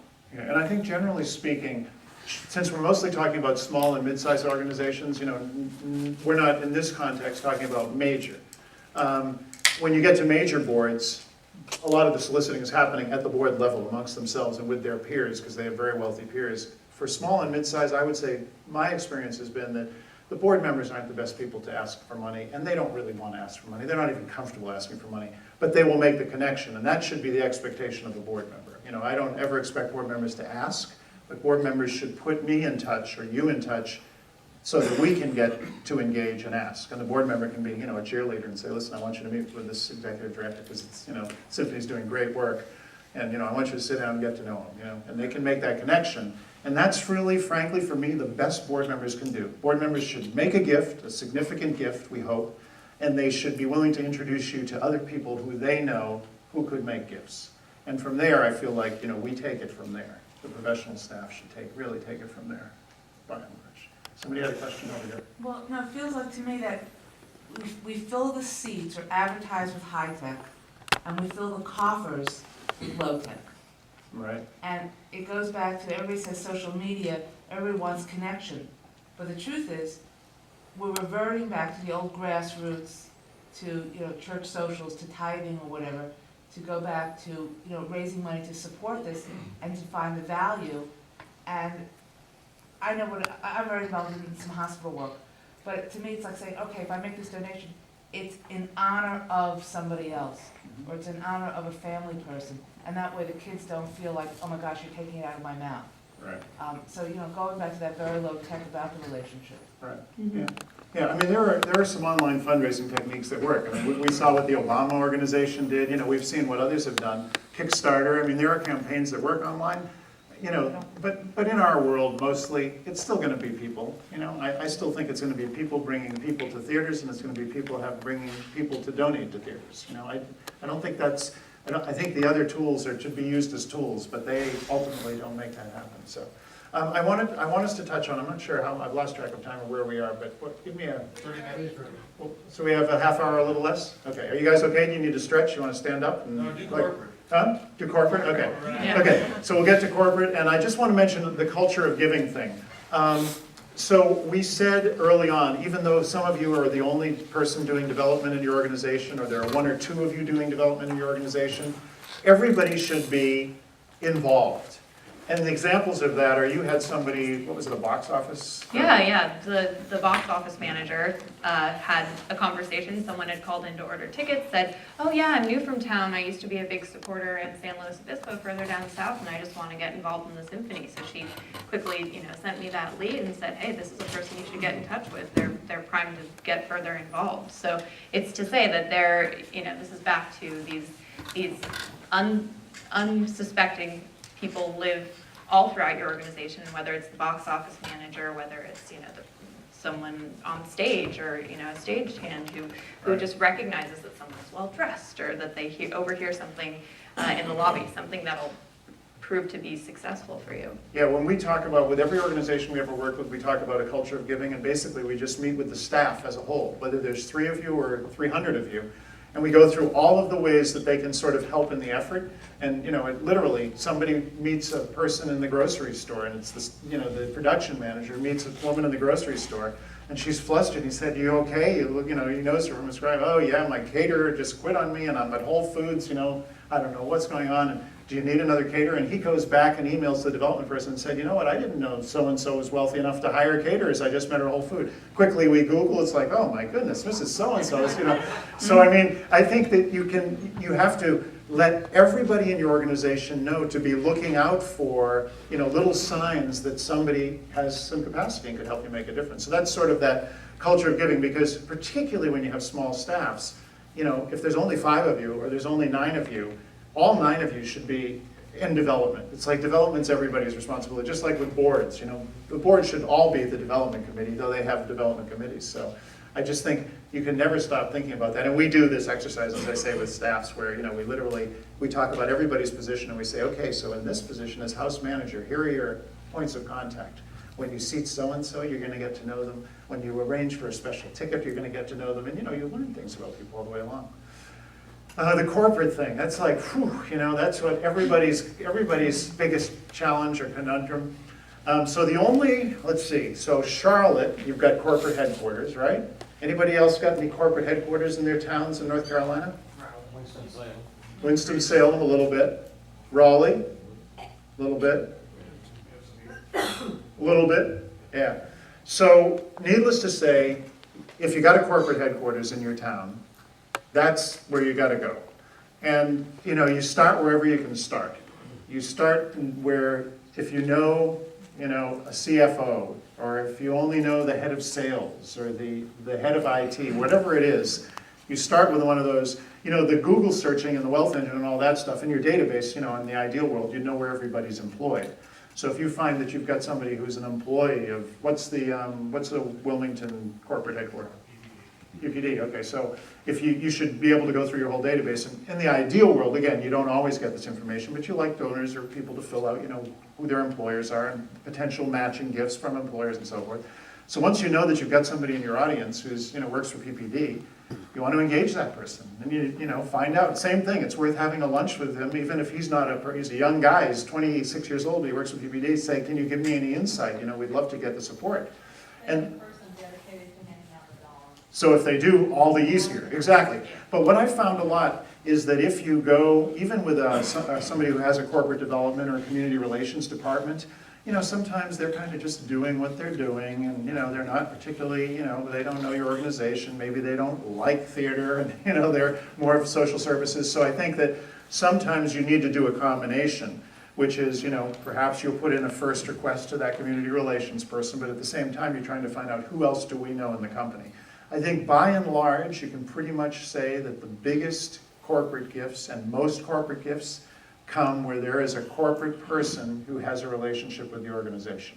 It's pretty much it. I mean, there are exceptions, but so I would always go first through your database to find out who We're doing works. all these great things. Let's just have a discussion about how we might be able to help each other. I think sort of the key in corporate solicitations is building these mutually beneficial relationships and sponsorships and really exposing for them how they will benefit, because unfortunately the truth of the matter is the CEO of Charles Schwab, Chevron, whoever it is, might not love the symphony, might not love the ballet, and not really feel like, well, you know, I don't love it, so maybe, you know, my dollars can go elsewhere. There's other programs that they'd further like to support. But if you can say to them, well, listen, here at, you know, at the Symphony, we have this great music education program. We're really influential in the community and with the schools. They say, oh, well, actually, that's something that we would like to support. So, you know, it's bad to say that you sort of could use those sorts of angles, but you can. And, you know, whether it's naming opportunities or opportunities for them to entertain with their clients at the venues, if they see these sorts of opportunities that you can sort of build upon, they can become better engaged, whether or not they really are lovers of the symphony, of the theater, of this or that. If you can sort of present to them how they can benefit, that's another key thing to sort of build on that relationship. Yeah, by and large, there are only 3 reasons that a corporation will make a contribution to your organization. 1, that somebody high up really loves what you do. 2, that somebody high up believes that by virtue of making a contribution to you, the community will think well of that corporation and therefore it'll translate into business. And number 3, that you're putting a package together for this corporate sponsor that kind of shows them that there is a way that this will turn into business for them. You know, some of us who have been around long enough that we used to just get gifts from corporations, tax-deductible gifts. That ended, it feels like decades ago. Now it's all business, you know, and so if you can show them business and show them the money and even track some of that or give them enough benefits that's good for their business. Even, you know, if it's tickets to employees, the HR department can justify there's a good use of that. But even better, if you can send out, you know, to your subscribers, here's an offer from, you know, Union Bank that, you know, if you're a subscriber here at the Carolina Theater, you can, you know, take advantage of this no-cost checking account. You know, and lots of them love doing things like that. So it's kind of, you know, the best package you can put together where you can say to them, you know, that you will get these things. So that's a really good use of $5,000 or $15,000, because that's what they're looking at. You know, they're, as I say, unless it's somebody who just loves what you do, who's in power, they're looking at what's the bang for the buck. The good thing I was going to say with this is also don't overlook the small businesses. Small businesses, right. And don't always look for cash when you get into small business. Any kind of donations that you catch cost a lot, which is just as good as money. Right. Offer them the same marketing benefits that you're offering to corporations. Exactly. Good point. Absolutely. Did everybody hear that? Just off making sure that you're, you know, going for in-kind, giving them a package of perks and benefits as well. You know, if somebody's going to make a $15,000 in-kind airline donation, that's worth $15,000 to you if you've got to fly artists from New York and Los Angeles. And then they should be able to get, you know, benefits that are the equivalent of that $15,000 so that they know it's worth it, or close to that. So the combination of the actual benefits they see plus the goodwill that they create in their community. I think also that, you know, luckily we are in a genre that has an audience that are their clients or potential clients. You know, there are certain not-for-profits that it's a little bit of a stretch to say, you know, they will become, you know, buyers of your software, they will become banking clients of yours, because different constituencies are very different. We have a pretty upscale clientele, a lot of us in the arts, you know, and we have people that could, you know, the businesses small, which you also mentioned, small businesses and large, can really benefit from their patronizing, so. Yeah, the other thing I would say that's excellent you pointed out about small businesses is a lot of your audience members, potential audience members, donors, may not know much about your organization, but they know that, you know, that flower shop is the one to go to. They've got the best arrangements, this, that. Now they see that partnership and they learn about your organization that way because they're now doing, you know, they're donating floral arrangements or wine or whatever it is that they're giving to your organization. So I think, you know, just having that knowledge and those partnerships locally is really key as How well. many of you have official vintners, or shall we say, you know, those who donate wine? Not many. How about airline? Probably very few, right? You have to be pretty good size. Pardon me? Not anymore. Not anymore, yeah. And how about restaurants that will do trade, so you can do your development business lunches? Is that more common? And media sponsors. And media sponsors, pretty much everybody, media sponsors, yeah. Hotels. Hotels, pretty much everybody, yeah. I love having a restaurant that I can do all my lunches at, because I get, you know, it's just, and I will tell you that everybody should have this, because this is a win-win. So if you have a good restaurant in your town that you like, the people that you're going to bring to that restaurant for your donor lunches are people that are patrons and will love it. I've had this happen so many times where I have a restaurant that becomes known as my other office, and I'm there for lunch a few times a week. And I will hear from the owners of the restaurant, you remember when you brought the Stearns here for lunch that day? They called me the next week, they loved it. They brought like a group of 12, a family dinner. Now they're regulars. So I mean, the restaurants know that really pays off for them because of the people you're bringing to their restaurants. And it's really nice for you. Talk about, you know, when I'm sitting down with Lillian and we're having a good conversation, if I know already, this is a nice restaurant, the food's gonna be good, the service is good, the waiter knows me, everybody recognizes me, I've got my favorite table, the view for Lillian's gonna be really nice from there. You know, it's sort of like you've really crafted the experience, which you can't do as well if you're here and you're there and you're around town. I mean, you can have 3 favorite restaurants, but better to have some regular ones. And I think more and more they'll do that. Remember that the food cost is not so great, as it turns out, for what you can give them back by these donors going back and eating a lot of lunches and dinners there. So that's a good one. Printing, yeah. Yeah. Discount on printing, that way they know they get all the business, because when you do a huge amount of paper printing, that's year throughout the year. Yeah. So those are the bigger percentage discounts just to get your business. Yeah. You know, if you take it on top of it. Yeah, has anybody been able to get Google? You know, Google's a good one if you can get, you know, they let not-for-profits apply for programs, and if you can put sort of a good package together, they will give you advertising, you know, the Google ads that will pop up. It's one to consider, because I know a number of companies that have gotten that. It's not easy to get, but if you get them, you know, your shows are popping up, you know, on all those web pages, which is It can be great. tedious to manage the. A little, Mhm. yeah, Have right. all the Yeah. metadata and all that. Yeah, that's true, that's true. But it's free. Yeah, exactly, free is good. What else haven't we touched on? Foundations, yeah, much foundation support in North Carolina? Local, family foundations probably, a fair number of smaller family foundations. Any larger ones? The size of, you know, like Irvine, Doris Duke, none of those kind of New York. Do you get support from those? Much from the New York foundations? Not much. It's tough, foundations are tough. You kind of got to be either major or in their town, I feel a lot of the time. It's worth looking out for though. And again, you know, I think some of this is about inspiring a program officer.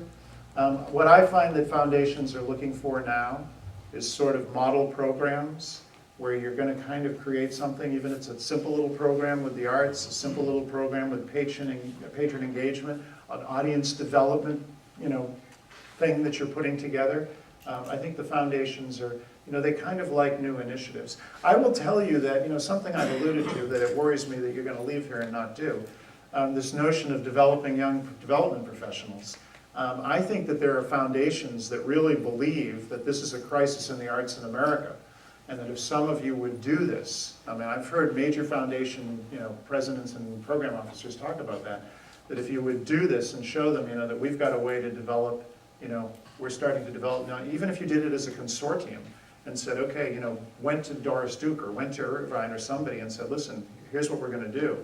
We are going to, as an organization of, you know, 30 arts presenters or whatever, we are putting a new initiative in place where we are going to search out and find young professionals to move into our world.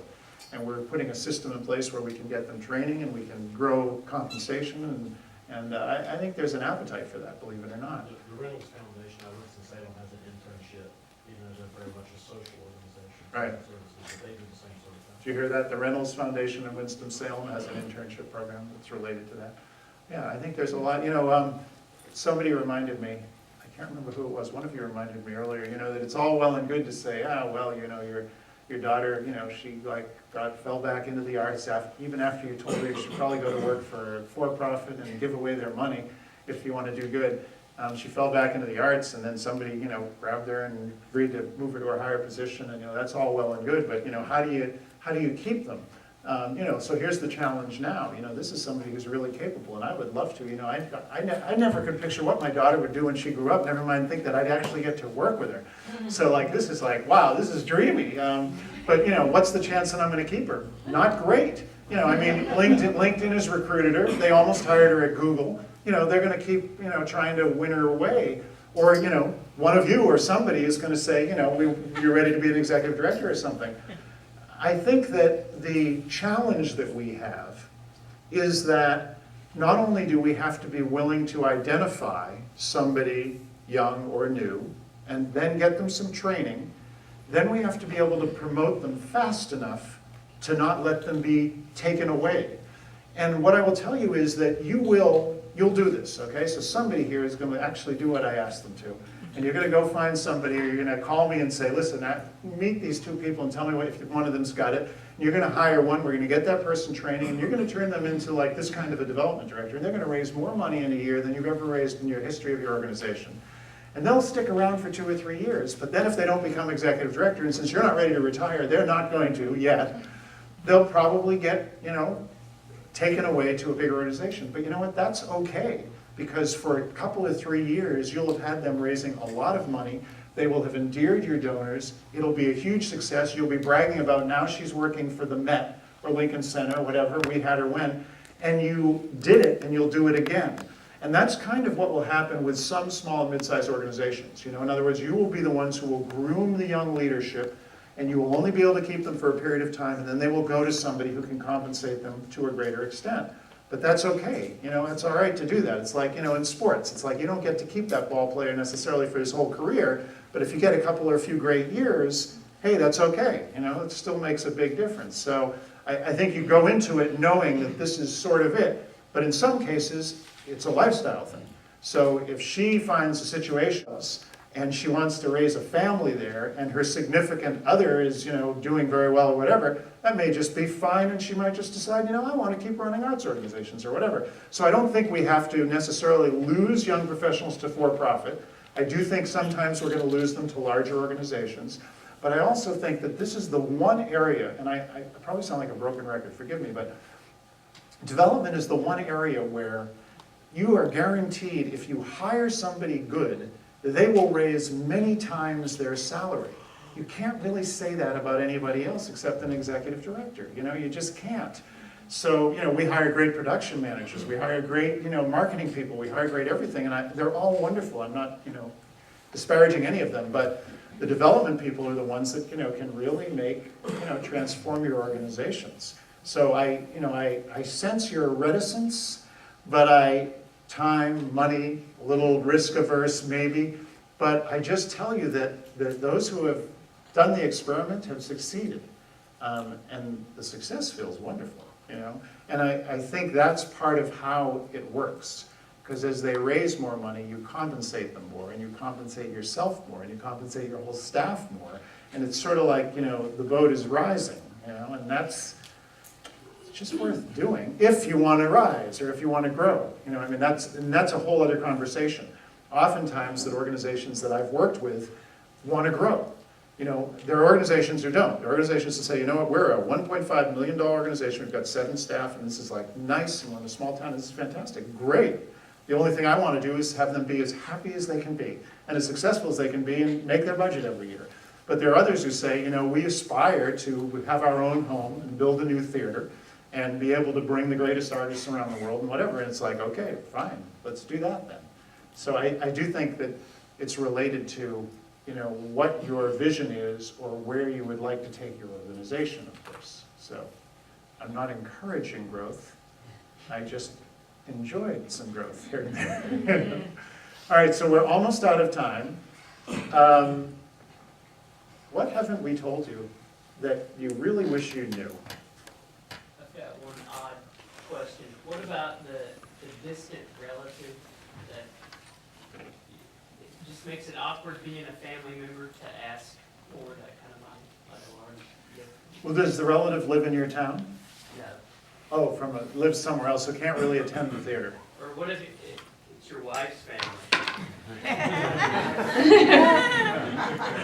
Well, does this relative perhaps have some capacity? Yes, capacity, Yeah. and then essentially living in another place, not familiar, that kind of thing. Yeah. You just don't necessarily want to go there. Yeah, I think it's challenging, but I think it's possible. I think it's possible. We've all done a little bit of it. They have to be in town, and they have to come to the theater. They have to have a nice experience there, and you have to have the help of the relative, the wife, or the in-law, or whoever the closest relative is to that person. and just say, I know we're not in your community, but if you could make, a gift that would really, help fuel our momentum, that would be just fantastic, And I think we've done that. We have a little bit.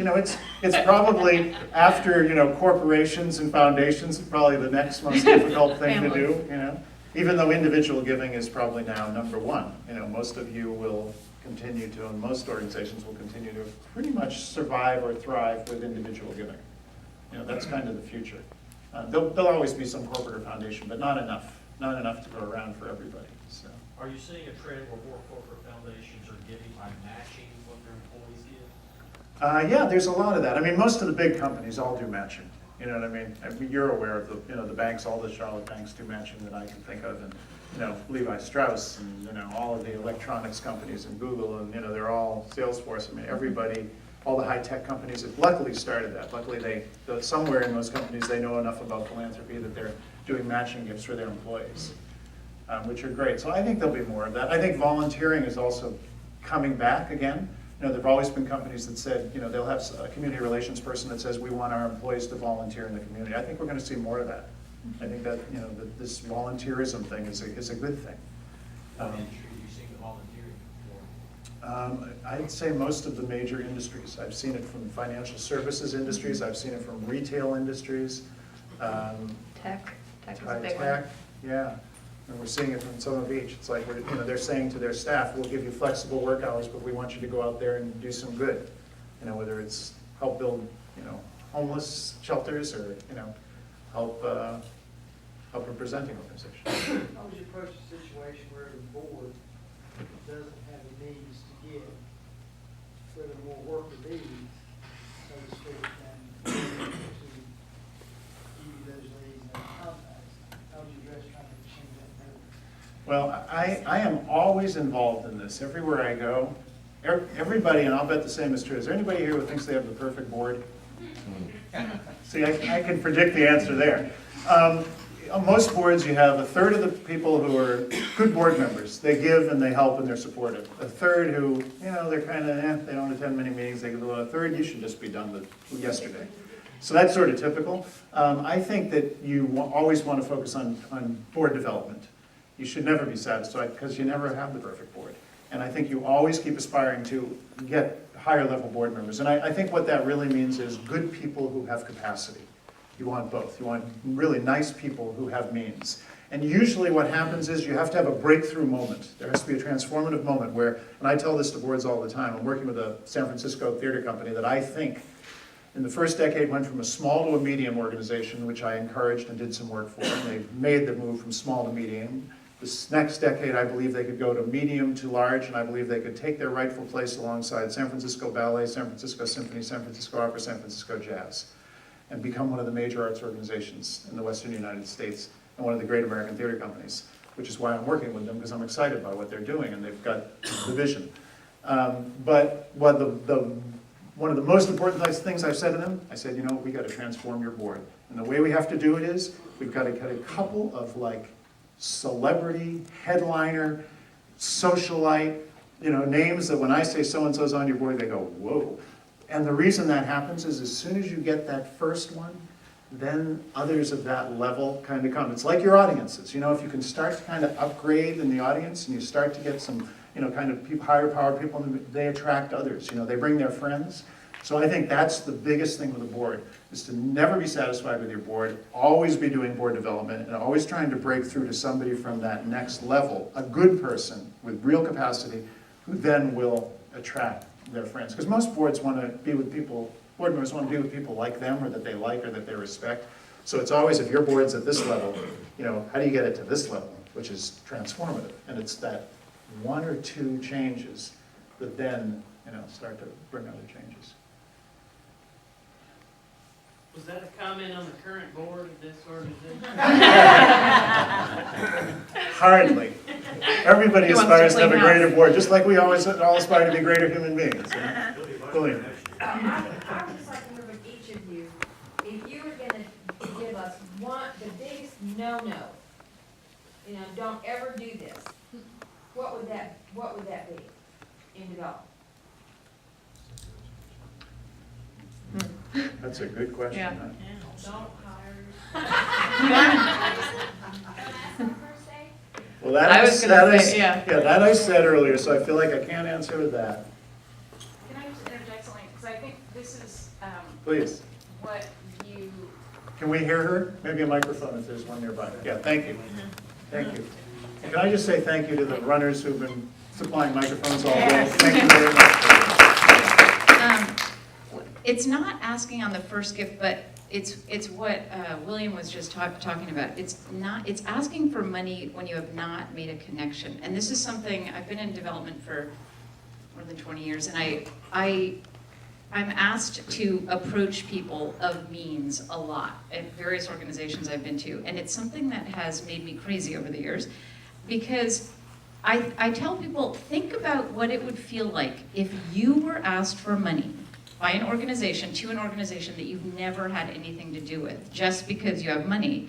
And I think all of us understand that that would be, it would not just be insulting, it would just seem very random and out of left field. And I think that's what, to me, is the biggest no-no, is asking somebody for money when they have no connection to you. And I think what, your point before when you said you can't ask for money on a first date if they have an existing relationship with the organization, I would say, yeah, absolutely. I mean, I've had to do that before, but, William, to your question about, getting a family member involved, it's like if the person lives far away and has no connection with your organization, it would seem very strange to that person. And I think if you put yourself in that person's position, you'd think, yeah, somebody in Pittsburgh asked you to give, and you had no idea really what they were doing. Yeah, nice person, but really no idea about.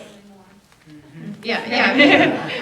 I just think that to me is the biggest problem for a reputation. I've been in development for a long time, so I'm a little sensitive about this because we have this reputation. People say, "Oh, I hate fundraising." Half the time I'm not even asking for money. Like that's not part of my job. And those are the moments that I'm most proud of because I realize they have such a connection, and it can happen in one meeting or 4 meetings, but it has to be there. And I'm sorry, I didn't mean to usurp your answer, but since you two are sort of rocking your reins, I thought, let me back you up on this. We've each got one, but that's okay. See, she bought us enough time, so now we each thought of what is one no-no, right? Thank you for that. Well, I think for me, ultimately, that is the biggest one. But another one that very quickly comes to mind is don't discount anyone. I think our executive director, unfortunately at the organization where I am now, has been very quick to see, an annual $100 gift come in and, maybe some years not. It doesn't mean that they don't have the capacity or don't want to get involved, whether it's financially or just to volunteer. Just don't be too quick to dismiss or discount anyone within your organization or within your community. Because I think, deep down, people want to be involved, they want to help, whether it's financially or not, they want to be able to support you in some way. And there's very few that would so quickly dismiss you, and I think that you should not do the same. Yeah, people are wanting to be asked, whether it's for money or just for help. People love to be able to help organizations, and I think, we've heard that for our whole lives, haven't we? People would like to be asked, not necessarily about money, but about everything. People like to be asked. I think for me, the no, and I probably sort of expressed it earlier, is don't under-ask. I think the mistake is you can ask too little, and you should never do that. I'll tell you in my early days how I would, when I was learning this years and years ago, and I would, sit down and get all the gumption I could, and I'd finally ask somebody for, a $10,000 gift. I'd say, yeah, I'll do that. I'd walk out of the luncheon and think, why didn't I ask for 20? You didn't even balk, you didn't even blink. It's just like, And you do that and you learn. It's like, so you never under ask, whether it's $100 or $200 or $1 million or $2 million. Arts Market sponsorships are just going up. As we speak. So anyway, I guess I want to, first of all, on behalf of both of us, thank you all. You really have been so gracious and so, indulgent. I feel like we wanted to talk less and converse more, and yet there were so many things we wanted to share that I apologize if we shared too much, too fast, or too soon. But I thank you so much, not only for inviting us here and allowing us to spend this time with you and share some of our stories and our experiences, but I also thank you for, the extraordinary work you do. I really, I've done your work. and continue to do your work in many ways. And you know, it's the best there is, and you do what is so important for our communities and our world. And I think that everybody knows it. You probably don't hear it enough from the universe, but believe me, people get that, and you know, we know that. And so, you know, for everything that you are doing, for everything that you've done, for what you're going to continue doing, you know, we thank you for that. The world needs you to do that and wants you to do that. And if in any way we can be of assistance, you know, call or email us. We would like nothing better for you to be even more successful and even happier. So thank you from the bottom of our hearts.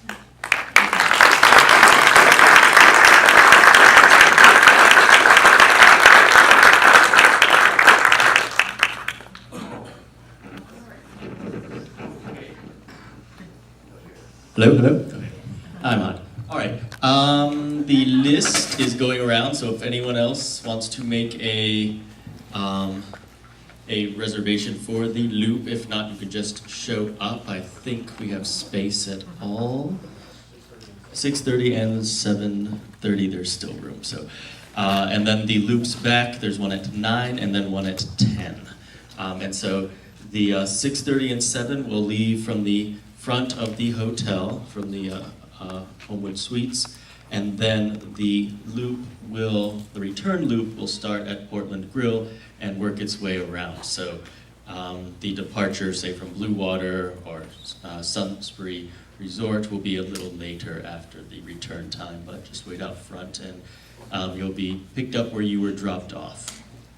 All right, yes. There's about 20 that signed up to go to Oceanic, and just to let you know, we were going to go to the leave at 7:30, so we're signed up for, we have 8 o'clock reservation. Yes.